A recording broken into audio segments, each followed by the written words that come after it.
자, 일어나십시오. 예배드리겠습니다.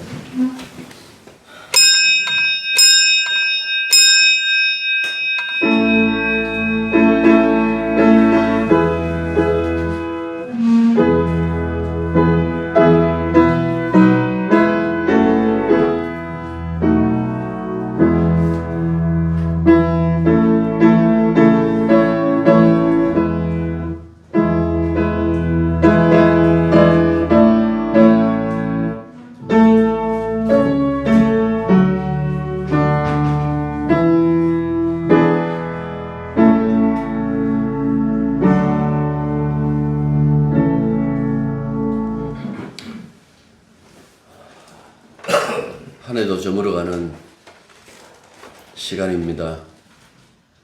그러나 세상은 여전히 분주하고 다투고 싸우고 죽이고 이런 일들로 가득 차 있는 이 시점에서 믿음의 사람으로서 우리가 어떤 모습을 가져야 되는지를 다시 한번 생각해 보게 하옵소서. 이론적인 신앙이 아니라 삶의 모습들이 온전히 주님의 마음을 닮아가길 원하고 그 마음 가지고 예배드리며 이 시간 하나님의 마음과 접촉할 때에 마음이 하나 되고 연합되어 하나님의 마음씨로 세상을 살아갈 수 있는 저희들이 되게 도와주시옵소서. 예배를 온전히 받아주시며 예배 가운데 임재하신 주님의 역사가 우리를 기쁘게 하여 주시옵소서. 예수님의 이름으로 기도드립니다. 아멘. 하나님 말씀 누가복음 5장 33절부터 39절까지입니다. 그들이 예수께 말하되 요한의 제자는 자주 금식하며 기도하고 바리새인의 제자들도 또한 그리하되 당신의 제자들은 먹고 마시나이다. 예수께서 그들에게 이르시되 왕지 분들이 주자와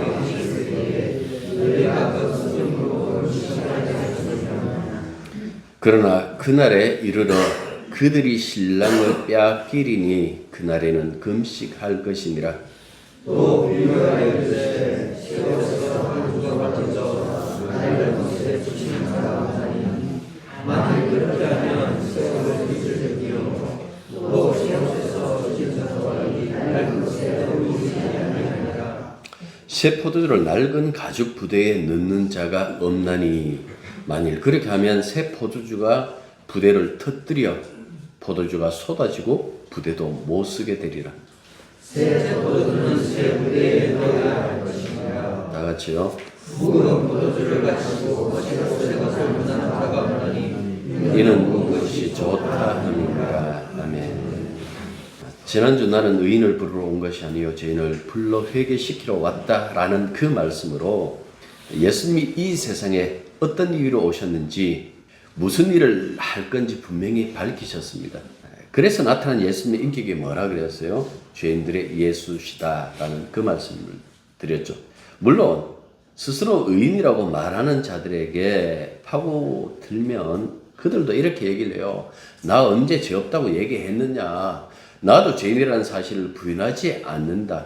그래서 그들도 자신의 죄를 인정하고 또한 죄를 괴로워하는데 괴로워하는 표식이 무엇인가라고 했을 때 그것이 바로 금식입니다. 오늘 본문의 33절에 보시면 그들이 하고 이렇게 시작하잖아요. 여기서 그들이라고 이렇게 시작했는데 아마 그들이 하는 이 대상은 바리새인들과 서기관들일 겁니다. 마태는 세례 요한의 제자들이 금식에 관한 질문을 했다고 기록했고 마가복음은 요한의 제자들과 바리새인들이 금식하고 있는지라 하고 시작해요. 그러니까 금식에 관한 질문, 이 질문에 대하여 두 부류 중에 두 부류가 다 같이 했든지 요한의 제자들도 이 금식에 대해서 예수님에게 질문하고 그리고 바리새인들도 금식에 대해서 질문한 것으로 마가복음은 그렇게 다루고 있습니다. 그런데 이 질문과 답변이 보면 복음서마다 똑같아요. 내가 의인을 부르러 온 것이 아니요 죄인을 불러 회개시키러 왔다라고 선언한 다음에 배치했다라는 그 말씀입니다. 이건 굉장히 의도적이에요. 예수님이 나는 죄인을 부르러 왔다, 그들을 회개시키려 한다라고 말씀하고 난 다음에 금식에 대한 질문이 나왔다라는 것은 의도적이라는 것이죠. 당신이 분명히 의인을 부르러 온 것이 아니라 죄인을 불러 회개시키러 왔다고 했죠. 죄인을 불러 회개한다라는 표식이 무엇입니까? 요한의 제자들과 우리 바리새인들은 회개의 금식을 하는데 왜 당신의 제자들은 뭐라고 그랬습니까? 먹고 마시나이까 하고 묻고 있는 거예요. 달리 말하면 왜 금식 안 하는데요? 회개한다며, 죄인을 부르러 오셨다며, 그 죄인이라는 표식이 분명히 금식일 건데 왜 금식하지 않고 먹고 마십니까? 라고 이렇게 얘기를 해요. 이 질문에 대한 예수님의 답변을 말씀드리기 전에 금식에 관한 말씀을 살펴보면요, 율법에 1년에 한 번씩 금식하는, 공식적으로 금식하는 규례가 있어요. 욤키푸르, 얼마 전에도 그 지난주인가 그 얘기를 했잖아요. 속죄일, 종교력으로 7월 10일, 그때 고행이 금식하는 거예요. 금식이라는 것은 육신의 에너지를 공급하지 않는 거잖아요. 이 육신이라는 것은 에너지가 공급되어 살아가거든요. 그런데 공급하지 않는다라는 것은 죽음을 상징해요. 죄의 유혹 앞에 무력함과 불가능함을 스스로 인정하는 거예요. 나는 죄인입니다. 나는 죽어서 마땅한 자입니다. 고백하는 행위가 무엇인가 하니까 금식. 속죄일에 온 백성들이 금식이에요. 대제사장도 금식하고. 그래서 대제사장이 양과 송아지의 피를, 이 백성들의 죄를 용서를 바라기 위하여 이 송아지와 양의 피를 가지고 지성소 법궤에 뿌려요. 뿌리고 나와가지고 곧바로 뭘 얘기를 하는 거 하니까 용서 선언해요. 하나님이 너희들을 용서하셨다라고 이렇게 용서해요. 그 선언해요. 그 다음에 7월 15일부터 7월 10일 날 속죄일이잖아요. 7월 15일부터 무슨 날인가 하니까 장막절. 우리는 땡스기빙데이, 미국에서 이 선교사들로부터 복음을 받았기 때문에 11월 셋째 주 이 감사절 해요. 우리나라 만약에 이 절기로 한다면 추석이에요. 그런데 유대절기 속에서는 장막절로 들어가요. 이 장막절이 어떻게 보면 감사절이다라고 이렇게 받아들일 수 있어요. 그들이 이 광야 40년 동안 하나님이 먹여 살리셨다. 하나님이 우리가 이 광야에서 초막을 짓고 살았는데도 하나님이 우리에게 먹을 것을 주셨다. 우리를 살려주셨다. 그런 의미가 들어가요. 그런데 여러분들 7월 10일 날 속죄일이 언제 생기는 거니까 광야에서 생겨요. 이들이 범죄하고 난 다음에 이 날이 생기는데요. 그렇다면 이 장막절에 들어가는 진짜 감사가 무엇일까라는 것이 사실하게 은밀하게 여기에 담겨져 있어요. 그게 뭘까요? 용서. 이게 이들이 진정한 감사였어요. 하나님이 우리의 죄를 용서하셨다. 개척교회 하고 난 다음부터 우리 교회는 의도적으로 이 감사절 안 했어요. 맥주절도 감사절도 안 했어요. 물론 우리가 도시에 있고 농사를 짓지 않는다. 제가 아마 시골에서 개척을 했다고 해도 감사절 안 했을 거예요. 사람들이 감사절 하면 대부분 갖고 오는 것이 좋은 어떤 이 곡식들, 열매들 가지고 와서 하나님 앞에 바쳐요. 구약의 감사는 가능해요. 근데 신약의 감사는 이제 그 부분으로 들어갈 겁니다만은 진짜 감사하다라는 것은 속죄의 감사예요. 그건 어떻게 보면 우리가 매주마다 모여서 예배 드리는데 이 예배 드릴 때마다 이 감사절이에요. 감사 드리는 거예요. 무엇을? 주님의 속죄를. 우리의 죄를 용서해 줬다라는 그 감사가 끊임없이 반복되는 거예요. 굳이 특정한 날 이렇게 해놓고 감사하지 않아도 된다라는 그 말씀입니다. 그런데 어느새 변질되기 시작하는 거죠. 좋은 과일, 좋은 쌀을 가져와서 바치면 그게 하나님 앞에서 진짜 감사하는 자기의 그 성이, 자기의 정성을 하나님께서 받으실 것이라고 착각하는 거예요. 구약에도 진짜 믿음 있는 사람들은 농사가 잘 된 것 물론 감사하죠. 이들이 그때 이 농업 혹은 목축업으로 먹고 살았으니까. 그런데 이 용서의 기쁨을 그 사람들은 감사를 누리는 거예요. 아, 진짜는 하나님이 우리의 죄를 용서해 주는 거. 이런 기쁨들을 감사로 누리는데 어떻게 보면 이게 세월이 지나가면서 기특하게도 이 기특하다고 그래야 되는지 1년에 한 번뿐인 그 음식을 자발적으로 늘려요. 그 자발적으로 언제 늘리는 거 하니까 여러분들 스가랴 7장에 보면 스가랴 말라기잖아요. 자, 구약 성경 말라기 바로 앞에 스가랴 7장 한번 보십시오. 4절부터 읽을게요. 구약 성경 1318페이지 4절. 만군의 여호와의 말씀이 내게 임하여 이르시되 온 땅의 백성과 제사장들에게 이르라. 너희가 70년 동안 바빌론 포로기를 얘기를 하는 게 5째 달과 7째 달에 금식하고 애통하였거니와 그 금식이 나를 위하여 한 것이냐? 이거 보십시오. 얼마나 답답했으면 나를 위하여 한 것이냐 하고 2번 반복해요. 그 다음에 6절 보십시오. 너희가 먹고 마실 때에 그것은 너희를 위하여 먹고 너희를 위하여 마시는 것이 아니냐. 이게 무슨 소리가 하니까 이 종교령으로 5월달, 7월달 한 달 내내 5월달 한 달 내내 7월달 한 달 내내 금식했어요. 그러면 이 사람들이 한 달 내내 굶었단 말이냐? 그게 아니고 해가 있을 동안 뭐 생각났어요? 라마단. 이슬람 교도들의 라마단. 여기서 나온 거예요. 이슬람교에서도 구약을 경전으로 여긴다고요.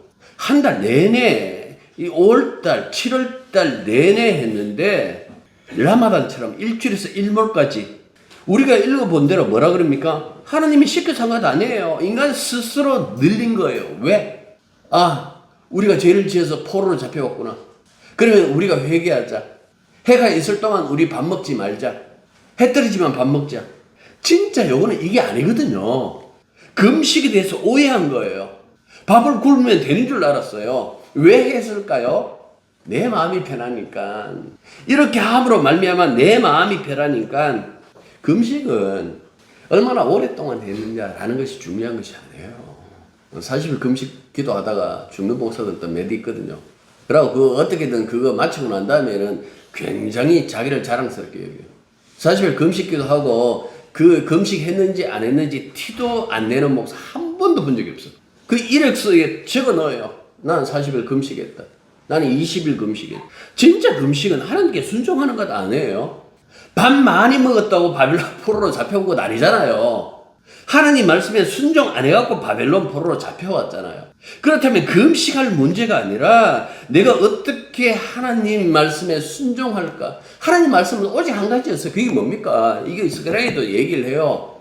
약자보, 내 마음을 가져라. 내가 너희들 불쌍히 여기줬잖아. 너희들도 제발 불쌍히 여기고 서로 살해하려는 그 마음 없이 사랑하는 그 마음으로 살아라. 그 요구했잖아요.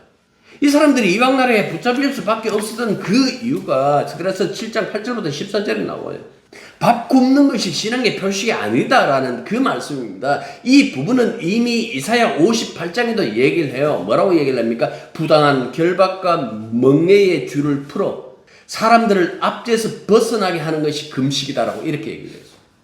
아무튼 특정한 달 내내 금식하는 것이 힘들었는지 아니면 금식을 일상화하려고 했는지 아니면 이제 포로지에서 돌아왔잖아요. 다시 가나안 땅에 들어왔으니까 이 사람들의 금식이 바뀌어요.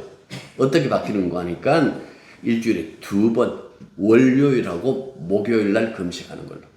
그래서 나중에 우리 누가복음 계속해서 보면 뒤에서 나오겠으면 바리새인이 그 얘기를 하잖아요. 나는 세리와 같이 않다고 얘기를 하면서 뭐라고 얘기를 합니까? 나 11조도 잘하지요. 나는 일주일에 2번도 금식하지요. 세례 요한의 제자들도 보통 월요일, 목요일 날 했대요. 근데 이 사람들은 월요일, 목요일 하다가 금식이 더 많아져요. 1년에 한 번 해서 2달 동안 해 떠 있는 시간 동안 하다가 이제 예수님이 계셨던 시대에는 일주일에 2번으로 고정된 모습을 보여줘요. 제 신앙 처음 갔을 때 3일 동안 금식했어요. 가자마자 금식시켰어요. 근데 금식해놓고 그 임원들이 4학년이잖아. 우리 1학년들하고 4학년인데 저끼리 밥 먹고 있는 거야.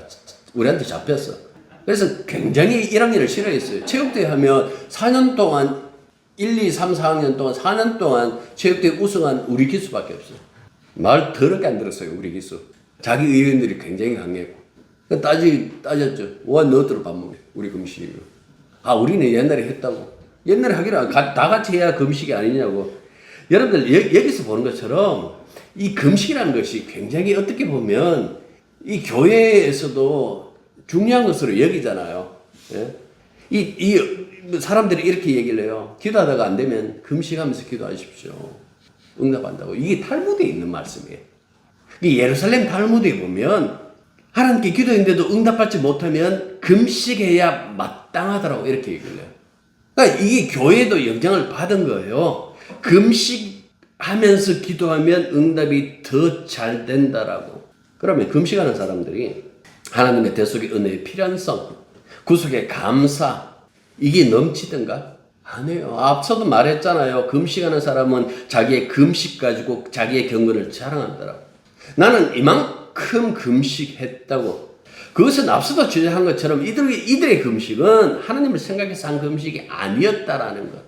자기를 만족하기 위한 금식이었다고 이렇게 얘기를 하고 있는 거예요. 그런데 이게 발전해갖고 이방인과의 구별, 세리와의 차별, 이걸 뭐로 했다고요? 금식으로. 물론 세례 요한의 제자들은 바리새파와 조금 달랐을 것입니다. 메시아를 대망했으니까. 메시아가 오시면 분명히 죄를 책망하실 거니까 회개하자, 금식했을 거예요.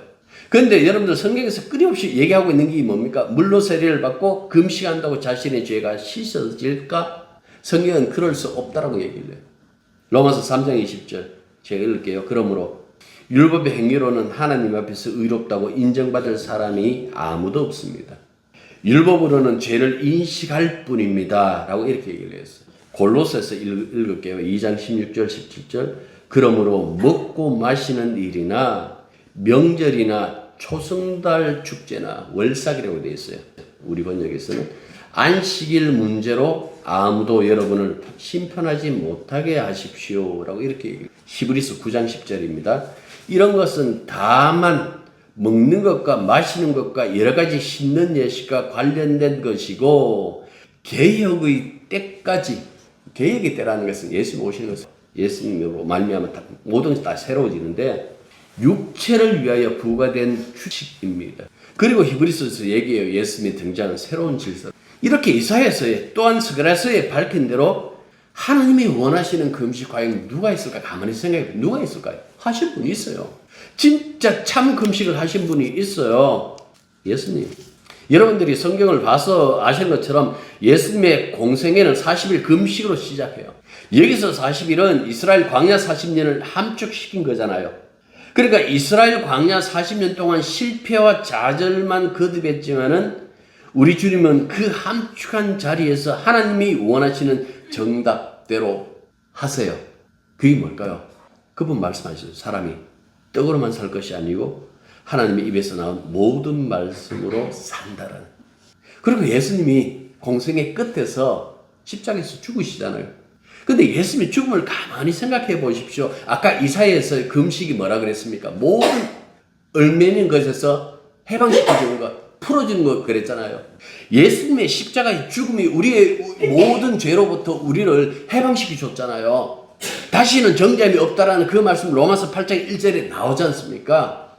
그러니까 참된 금식, 스가랴서에서 말하는 것, 이 이사야에서 말하는 참된 금식을 하신 분은 예수님밖에 없어요. 따라서 지금 왜 금식하지 않습니까? 당신의 제자들은 먹고 마십니까? 라는 그 질문에 예수님이 이렇게 답변하십니다. 보십시오. 다시. 너희는 혼인잔치의 손님들을 신랑이 그들과 함께 있는 동안에 금식을 할 수 있겠느냐 하고 물었어요. 야, 잔치집인데요. 누가 금식하느냐? 그 다음에 이어서 이렇게 말씀하시죠. 그러나 신랑을 뺏길 날이 올 터인데 그날에는 금식할 것이다. 십자가의 죽음을 얘기하고 있는 거죠. 지금 예수님이 제자들과 함께 있을 동안 제자들에게는 뭡니까? 하늘나라에 신랑이 왔잖아요. 그러니까 잔칫날인 거예요. 메시아 날에 그 잔치의 기쁨을 예수님과 함께 지금 누리는 시기다라는 그 말씀입니다. 지금은 금식이 필요한 때가 아니에요. 예수님을 마음껏, 예수 그리스도를 마음껏 즐기는 그때잖아요. 그분의 용서, 그분의 사랑, 그분의 야단까지도 제자들에게는 메시아 시대를 경험하는 일이었어요. 그래서 금식할 때가 아니에요. 먹고 마실 때예요. 잔치집은 먹고 마셔야 되잖아요. 하지만 예수님 제자들에게도 금식할 때가 오죠. 언제? 신랑을 빼앗기는 날. 다시 말해서 육신을 자랑하기 위하여 금식하는 자들에게 주님이 붙들려 죽임당하는 날 금식할 것이다 라고 이렇게 말씀했어요. 그래서 이 말씀을 통해서 바리새인과 서기관들에 의해서 죽임당할 것을 미리 암시하기도 하시죠. 예수님에게 당신의 자들은 왜 금식하지 않느냐고, 왜 먹고 마시느냐고 질문하는 자의 잘못은 금식하는 자신을 내세우는 거예요. 이 사람들은 신랑이 왔다라는 그 사실을 이해하지를 못해요. 예수님이 세상에 등장한 것이 혼인잔치집의 기쁨, 종말의 어떤 혼인잔치집의 기쁨과 사랑을 느끼는 시간이라는 것을 느끼지 못하는 자들, 예수님의 등장으로 말미암아 새로운 질서가 세상에 왔음에도 불구하고 여전히 옛 질서에 함몰되어져 있는 자들, 그래서 이들에게 두 가지 비유를 해요. 옛 것과 새 것은 결코 공존할 수 없다라는 그 의미로서 자기의 경건을 앞세우는 옛 질서, 이거는 옛 믿음이에요. 옛 믿음의 특징이 뭡니까? 자기 반응이에요. 자기 반응. 내 쪽에서의 반응을 가지고 믿음을 판단해요. 인간은 제가 그랬잖아요. 수시로 바뀐다고. 가만히 있지를 못해요. 날씨에 따라서 바뀌고, 그날에 말 한마디 뭐 잘못 들으면 그게 또 기분 나빠갖고 바뀌고, 그게 인간이에요. 그가 가지고 있는 그 믿음은 그렇게 인간이 몸뚱아리가 바뀔 때마다 그 생각도 바뀔 수밖에 없어요. 이게 무슨 믿음이에요? 성경에서 왜 믿음에 차별이 없다고 얘기를 하는 줄 아세요? 반복했잖아요, 제가. 그 예수님 믿음이니까 차별이 없다고 얘기하는 거라고. 우리 모두 가지고 있는 생각 다 달라요. 그거 같으면 그 연합할 필요가 없겠죠. 우리를 연합시키는 것은 우리의 믿음이 아니에요. 예수님의 믿음이단 말이에요. 그런데 이 모든 것들이, 우리가 가지고 있는 모든 것들이 뭐라고요? 옛 질서, 옛 믿음. 그러면 새 질서, 새 믿음은 뭘까? 오롯이 예수님 한 분만 의존하는 거. 그런데 이 두 가지가 공존할 수가 없어요. 새로운 것이 침투하면 옛 것은 파괴되게 돼 있어요. 그거 터뜨린다, 찢어진다. 이거는 공존할 수 없음을 얘기하고, 결국 새 것이 들어오면 옛 것을 파손시킨다. 새 포도주의 이 발효성, 활동성, 하나님 나라는 하고 이 비유를 들을 때마다 그 하나님 나라의 그 활동성에 대해서 은밀하게 이루어져요. 우리가 느끼지 못해요.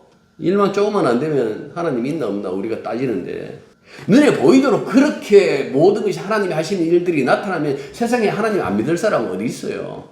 지금 이 두 가지 비유는 옛것과 새것의 공존은 불가능하다, 그 얘기를 하는 거예요. 복음이냐 율법이냐? 복음과 율법이 공존할 수가 없어요.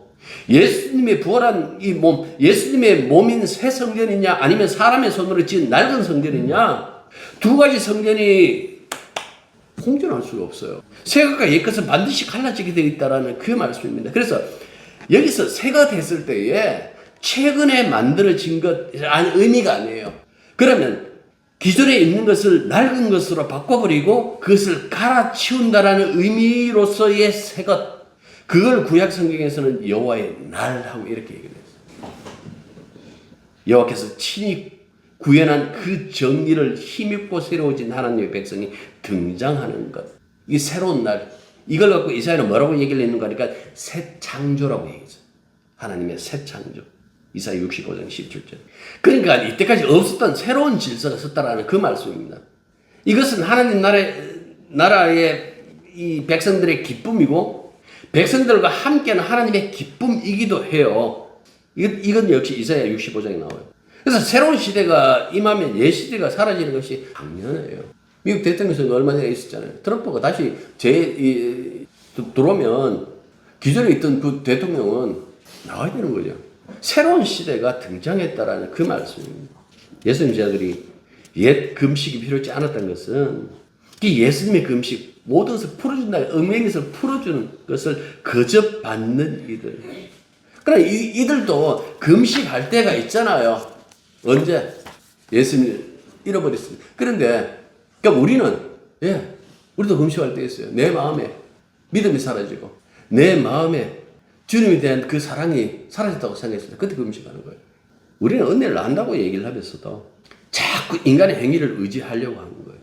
일종의 어떻게 보면 자기 자랑이에요. 자기 열심, 자기 영광, 자기 인기. 이런 것들은 예수님에 의하면 다 헌 옷이고 낡은 부대에 불과해요.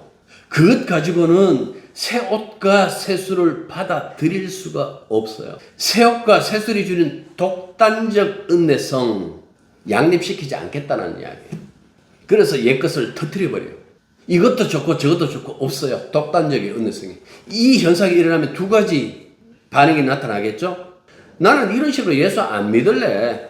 자기 뜻대로 정의해버리는 사람이 있어요. 그럼 어떻게 믿는데? 나는 내 열심 가지고 믿을래. 나는 기존의 방식대로 난 믿을래.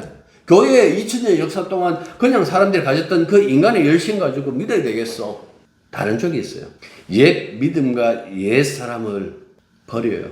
주님의 복음이 들어가니까 그 옛 것들이 다 찢어지고 터져버리는 거예요. 그래서 은혜로 돌아서는데 새 사람이 되는 거예요. 경우를 하나 들면 바로 이 바울. 율법의 열심을 가졌다 그랬잖아요. 자기 동료들보다 훨씬 율법의 열심을 가졌다. 율법의 준수함으로 구원을 얻어야 됐다라고 그렇게 생각하고 율법을 열심히 내서 율법을 준수하다가 어느 날 십자가에 달리신 예수님을 만나요. 부활하신 예수님을 만나겠죠.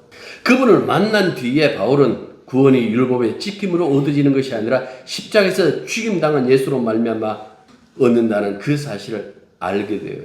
그 순간 바울에게는 율법은 낡은 것이 되어버리죠. 그리고 자기 믿음 역시 낡은 것이 되어버리죠. 그 다음에 성립되는 것이 뭡니까? 새 포도주는 새 부대. 바울은 그 이후에 이렇게 얘기를 했어요. 나는 예수 그리스도와 그가 십자가에 못 박히신 것 외에는 아무것도 알지 아니하기로 작정하였습니다. 고린도전서 2장이죠. 새 부대는 이 십자가의 복음을 수용하도록 하는 하나님 은혜로서의 믿음이에요. 결코 행위라는 낡은 부대로 담을 수가 없습니다. 하나님이 친히 예수 안에서 지은 새 부대에 담아서 우리에게 선물로 줘요. 그 에베소 2장. 믿음이 하나님의 선물이라는 거. 뭐 이런 말씀 드리면 가끔 이렇게 생각하실 거예요. 그러면 아무것도 안 해도 된다는 말인가? 여러분들 사도 바울 보십시오. 아무것도 안 했어요. 누구보다도 열심을 내지 않았나요? 이게 하나님의 열심이에요. 지금까지 율법의 열심이 아니라 이제는 하나님의 열심, 그걸 주어진다라는 것을 분명히 말씀해 주고 있는 거예요. 그런데 끊임없이 자기의 어떤 그 행위로 예수를 믿겠다라는 것은 십자가와 원수되는 것. 이 빌립보서 3장 18절에 보면 있죠. 내가 그렇게 십자가 복음을 전했는데 이 사람들은 율법으로 구원받겠다고 십자가와 원수되었다. 39절 보십시오. 묵은 포도주를 마시고 새 것을 원하는 자가 없나니. 무슨 소리일까요? 여러분들 포도주가 오래되면 오래될수록 좋다라는 그 사실을 아시죠? 보이차 오래된 청나라 때 그 보이차 얼마 전에도 아니다. 그것도 꽤 오래됐어요. 제가 보이차 입문을 한 1900년도 2000년 넘어가기 전에 보이차 입문했으니까 그때 한 덩어리 1억 했어요. 그때 돈으로 1억 했어요. IMF 터져갖고 굉장히 힘들었는데 요만한 500g짜리 하나가 1억. 근데 이게 제일 비싼 것도 아니야. 포도주 역시 마찬가지겠죠. 오래되면 오래될수록 묵을수록 좋잖아요. 여기서 이 이야기를 했어요. 묵은 포도주를 마시고 새 것을 원하는 자는 없나니. 이거 왜 이렇게 얘기를 할까요? 인간은 스스로 자기 힘으로 이걸 못 받아들인다는 이야기예요. 새 포도주는 새 부대에 이건 인간의 자기 능력으로 할 수 없는 거라는 것. 앞서도 제가 얘기 드렸잖아요. 하나님의 선물이라고. 그래서 수많은 사람들이 예수님이 등져요. 특히 이 복음서에 의하면 이 바리새파와 서기관들 예수보다는 율법을 외치면서 끝내 예수님을 등집니다. 선악을 따먹는 인간은 자신은 아니라 그래요. 나는 신이 아니다. 나는 인간일 뿐이다 라고 하는데 판단은 항상 신처럼 그렇게 해요. 왜? 자기 판단을 믿으니까. 그건 예수 믿는 거 아니에요. 자기 믿는 거예요. 예수 믿는 자기를 믿는 거예요. 나는 예수 믿고 있어. 그 자기 믿는 거예요. 그런데 여러분도 안 그런 거죠? 우리 다 그래요, 사실은. 정도의 차이 날 뿐이지. 우리는 믿음이 아니라 우리의 신념을 믿음이라 착각하고 살아요. 그래서 제가 얘기했잖아요. 예수님이 죄인을 부르러 왔다는 것이 얼마나 우리들에게 귀한 일인지, 얼마나 다행스러운지. 그 예수님이 우리 속에 오면 그 낡은 옷, 헌 부대, 그리고 당신이 새 부대, 새 옷이 되어 주신다라는 그 말. 그래서 예수님이 옷 입으라고 갈라디아서는 그 얘기를 하고 있죠. 예수님의 사랑을, 예수님의 기쁨을, 예수님의 능력을, 예수님의 겸손을 좋아할 수 있는 경우는 새 포도주가 새 부대에 담긴 그 상태뿐이에요. 이 길로 주님이 인도하신다는 거예요. 기도하겠습니다. 주님의 사랑과 주님의 은혜가 얼마나 큰지를 깨닫게 해 주십시오. 나의 세계에서 하나님이, 예수님이, 교회가 하면서 판단하지 말게 하옵소서. 우리의 세계를 무너뜨리고 진입하신 하나님의 세계가 우리의 모든 것을 다 정복해 주시옵소서. 그래서 우리의 믿음이 아니라 주님의 믿음으로 말미암아 우리가 구원받는 인생인 것을 알게 해 주시고 더욱더 주님을 의지할 수 있는 마음을 저희들에게 허락하여 주옵소서. 예수님 이름으로 기도드립니다. 이제는 우리 주 예수 그리스도의 은혜와 하나님의 크신 사랑과 성령의 교통하심과 교제하심이 진실로 모든 옛것들이 사라지고 새 것이 되어 버렸음을 깨닫는 당신의 자녀들 위해 이제로부터 항상 함께 있기를 축원합니다. 아멘.